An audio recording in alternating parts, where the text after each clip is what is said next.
Здравейте хора, аз съм Златанов и в днешното видео ще ви обясня защо толкова време нямаше видеа всъщност и какво следва за напред. Така че нека направо започваме.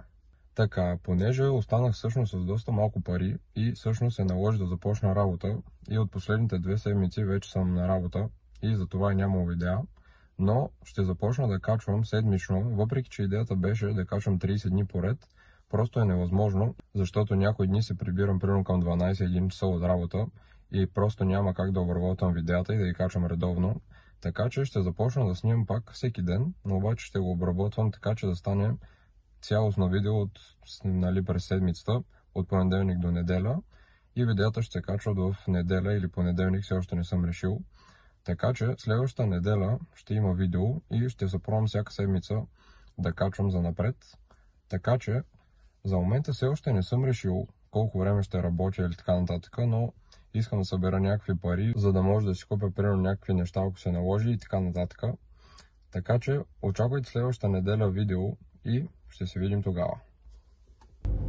Така, отново се включвам и всъщност това видео, което гледахте сега, го бях снимал някъде преди около 2 седмици и половина, но така и не успях да го кача. Няма да ви лъжа, ще си призная, че ме домързя всъщност и както почнах работа, ми стана доста по-трудно да снимам видеа. Тоест аз всъщност спрях и вече от към месец, не знам как мина толкова неусетно, не съм качвал видеа, даже повече от месец. И да, сега се включвам отново да ви кажа, че това видео ще бъде качено, т.е. днес в сряда вечерта. И да, сега като се превера ще го кача и съответно започвам да снимам редовно и да качвам всяка неделя или понеделник, все още не съм решил, седмични видеа, в които ще ви показвам цялата седмица как е минала, защото в момента като съм на работа някои дни до към 12-1 примерно и просто е много сложно да качвам видеата всеки ден, така че ще ги събирам от цялата седмица, какво съм снимал, и ще го качвам в неделя или в понеделник, ще реша, зависи как е графика на работата.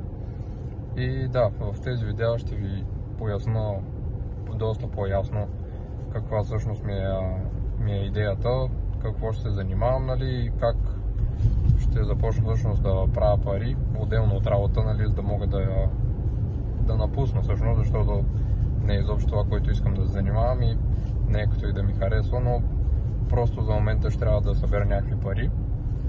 Така че да, надявам се това видео да ви е харесало и очаквайте видео в неделя или понеделник. Чао за сега!